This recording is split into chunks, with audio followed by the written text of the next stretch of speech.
Shalom, salam sejahtera untuk kita sekalian.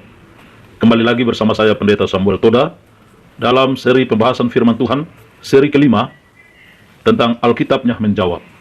Seri kelima ini kita akan membahas dari manakah kejahatan itu. Pertanyaan yang pertama adalah, siapakah yang memulai dosa atau kejahatan? Firman Tuhan memberikan jawaban. 1 Yohanes 3 ayat 8, barang siapa yang tetap berbuat dosa berasal dari iblis, sebab iblis berbuat dosa dari mulanya. Untuk inilah anak Allah menyatakan dirinya, yaitu supaya ia membinasakan perbuatan-perbuatan iblis itu. Jelas, siapa yang memulai dosa? Iblis. Firman Tuhan menjawab. Pertanyaan yang kedua adalah, bagaimana dosa dan kematian itu sampai kepada manusia, sampai kepada saudara dan saya? Alkitab menjawab, Kejadian 3 ayat 1 hingga ayat yang ke-6. Adapun ular ialah yang paling cerdik dari segala binatang di darat yang dijadikan oleh Tuhan Allah. Ular itu berkata kepada perempuan itu, tentulah Allah berfirman, semua pohon dalam taman ini jangan kamu makan buahnya, bukan? Lalu sahut perempuan itu kepada ular itu, buah pohon-pohon dalam taman ini boleh kami makan, tetapi tentang buah pohon yang ada di tengah-tengah taman, Allah berfirman, janganlah kamu makan ataupun rabah buah itu, nanti kamu mati. Tetapi ular itu berkata kepada perempuan itu, sekali-kali kamu tidak akan mati.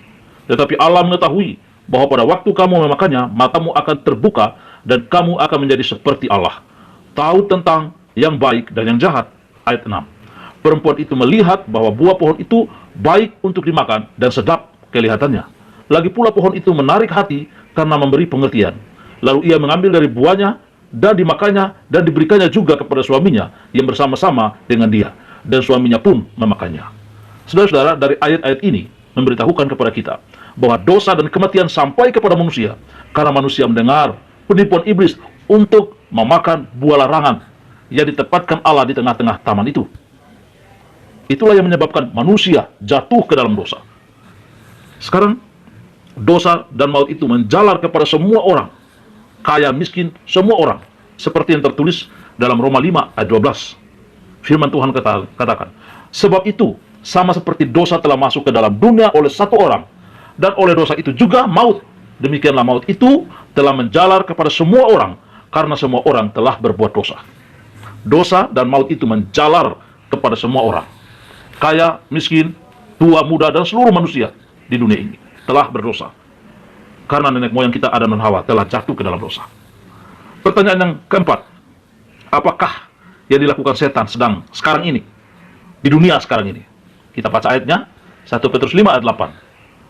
Sadarlah dan berjaga-jagalah, lawanmu si iblis berjalan keliling sama seperti singa yang mengaum-ngaum dan mencari orang yang dapat ditelannya. Hati-hati saudara, setan sekarang ini mencari orang untuk dilulurnya, untuk ditelannya, untuk dibinasakan. Itu setan, seperti singa. Saudara-saudara sekalian, Wahyu 12 ayat 12 mengatakan, karena itu bersukacitalah hai surga dan hai kamu sekalian yang diam di dalamnya. Celakalah kamu, hai bumi dan laut, karena iblis telah turun kepadamu dalam geramnya yang dahsyat, karena ia tahu bahwa waktunya sudah singkat. Iblis membuat kejahatan dari mulanya. Sekarang pertanyaan yang kelima, apakah Tuhan Allah kita itu yang menciptakan manusia itu masih mau mengasihi manusia yang sudah jatuh ke dalam dosa? Dengarkan Alkitabnya menjawab. Roma 5 ayat 7 sampai 8. Roma 5 ayat 7 sampai 8, sebab tidak mudah seorang mau mati untuk orang yang benar, tetapi mungkin untuk orang yang baik ada orang yang berani mati. Ayat 8. Akan tetapi Allah menunjukkan kasih-Nya kepada kita oleh karena Kristus telah mati untuk kita ketika kita masih berdosa. Wah, luar biasa. Tuhan mau mati bagi kita karena kasih-Nya itu ketika kita masih berdosa. Oh, luar biasa.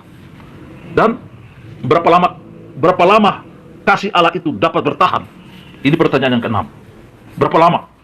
Apakah hanya sesaat? Kita baca Alkitab. Alkitabnya menjawab, Yeremia 31 ayat 3.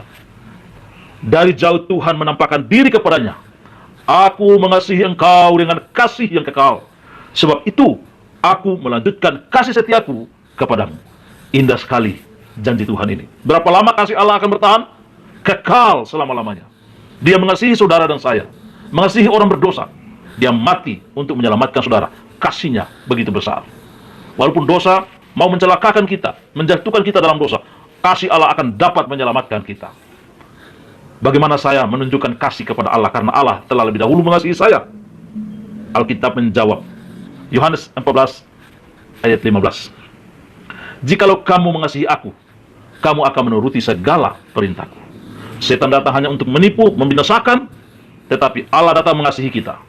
Sekarang pertanyaan yang ketujuh, bagaimana saya dan saudara menunjukkan kasih kepada Allah?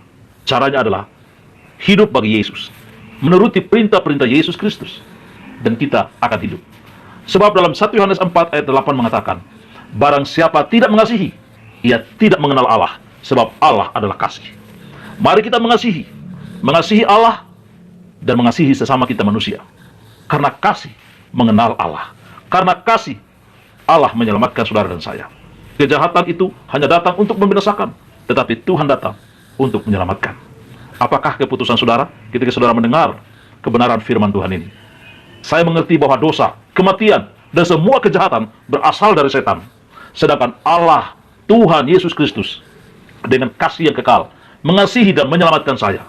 Saya mengambil keputusan, saya pilih untuk hidup mengasihi Tuhan Yesus Kristus, karena Dia menyelamatkan saya. Kalau itu kerinduan saudara, keputusan saudara, mari kita berdoa. Bapa di sorga, terima kasih untuk jaminan kehidupan yang telah Engkau berikan melalui Yesus Kristus. Setan hanya datang untuk membinasakan kami, tetapi Yesus Kristus, Tuhan Juru Selamat kami, mau menyelamatkan kami. Terima kasih Tuhan untuk kasih-Mu. Seluruh pendengar yang mendengarkan firman Tuhan ini, tolong berkati mereka semua, oleh kuasa Roh Kudus-Mu, menyanggupkan kami mengasihi, mengenal Allah kami yang penuh kasih. Terima kasih banyak Bapa di surga, dalam nama Yesus Kristus, Juru Selamat kami. Haleluya. Amin. Shalom. Maranatha.